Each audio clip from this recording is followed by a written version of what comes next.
Everybody, good to see you. As she said, my name's Abdu, aka Abdubius Brown, Abdadi Kush, Abu Dhabi, Abdoingthings, and whatever else my friends came up with while they were bored. I think the worst one that I've heard so far is Adolf Hitler.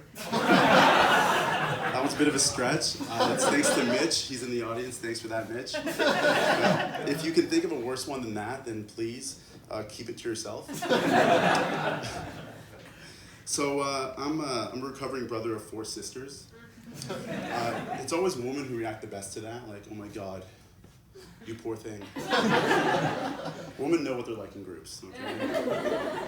My sisters were no exception, complete assholes growing up. Just to be clear, they still are assholes. For example, so I set up this Facebook page called Abdu Loses His Stand-Up Virginity, all right?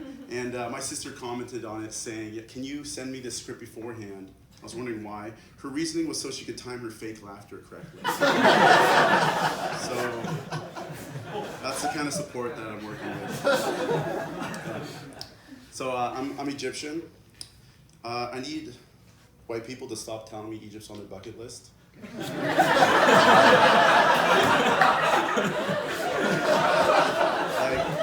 I get it after the first 50 times, like, okay, just so we're all clear, it's on every white person's bucket list. Okay. On the other hand, though, if you've been to Egypt, I don't want to hear from you either. Like, oh, have you been to this temple called blah, blah, blah in Abu Simbel? No. Okay? And you knowing more about my country than me is just like a personal offense. It's not me. Okay, like I don't need a reminder on how whitewashed I am. That's what this man bun is for. It's kind of sad being Egyptian though. I think we can agree Egypt peaked a little early as a civilization.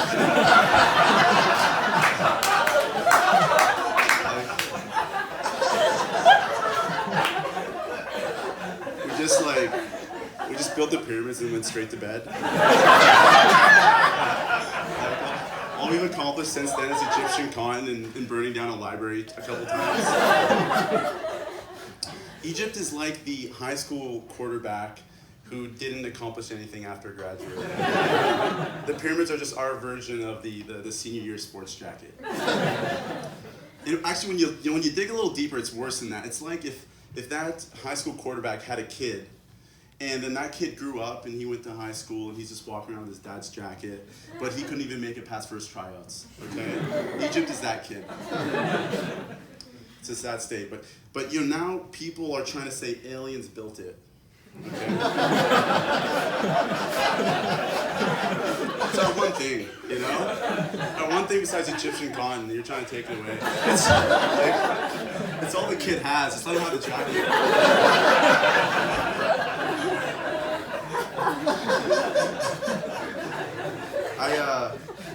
I was raised Muslim. It took me 20 years to cut that shit out. I think the one thing I'm gonna miss the most about, thank you. So I think the one thing I'm gonna miss the most about Islam though is I'm gonna be missing out on my 72 virgins in paradise. A little sour about it still. But it kind of raises some questions, like, so it kind of raises some questions in terms of these virgins. Like, do they have to be virgin? Like, can I get a few freaks instead? Does the burqa have to stay on, or can I take it off? Maybe poke a couple holes in it. And like, where are these virgins being sourced from? Like, where are they coming from? You know? Like, just because I already made it to paradise doesn't mean I want to give up on my morals. Okay? Like, I just want to make sure that they're pro-choice, like free range, grass-fed.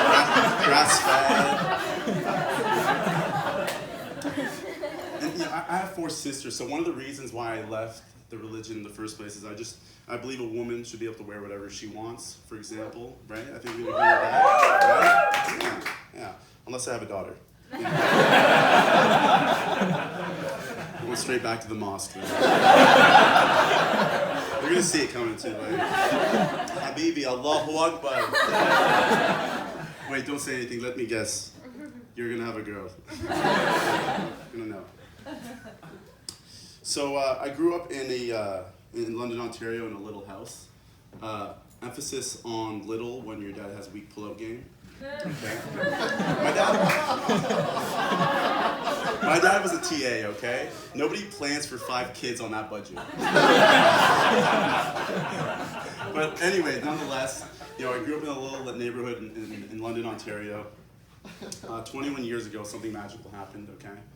My best friend Issa at the time, he pulled me aside, and he pulled down his pants, and he showed me his ass. Okay?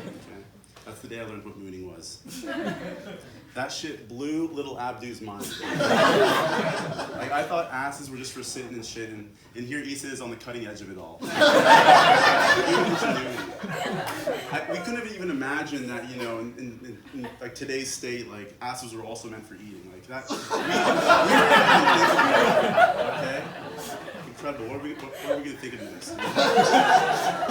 That's right. This is a story about my childhood. I'll stop talking about ass eating. So we spend the next 30 minutes just mooning each other at the neighborhood playground. We didn't know pedophiles were a thing at the time.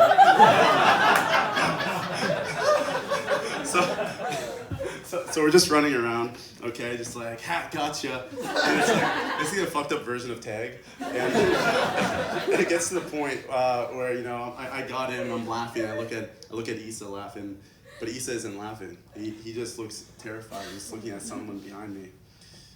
No, it wasn't a pedophile, don't worry. It was my sister Yumna, the asshole I was talking about before. And she just yells out, "I'm telling mama." So she runs off, feeling like shit, my pants are still down. Eventually she comes back, she's like, "Mama wants to speak to you. These could be my last few hours on this flight. I have to use them wisely." So I mooned that bitch one last time.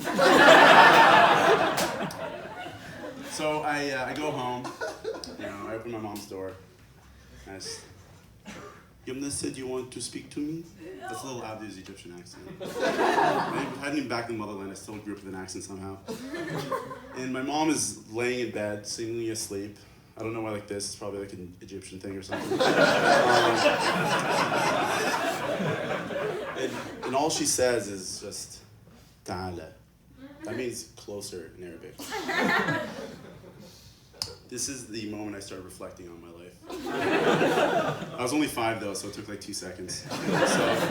So I take a step, and then again she says, "Ta'ala." I take another step, I'm just fucking shaking at this point. "Okay, mama. And then she says it again, 3rd time, "Ta'ala." And just as I take one more step, she launches out of the bed. Okay, I've never seen her move faster.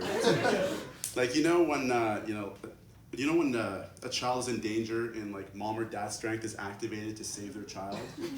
With immigrant parents, it's activated to beat them. So this is what I see. She's launching at me, okay? She grabs me, this is where she turns me around and starts spanking me or something, right? No, my mom's different. What she does is she turns me around and sinks her teeth right into my ass. We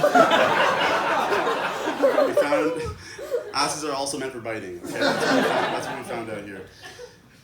Her biting my ass was her way of telling me to never show it to anybody again. Okay? Genius. The thing that's terrifying is like, what if I had like shown her like something else? Like, would it be Abigail instead of Abdu standing in front of you today? I don't know.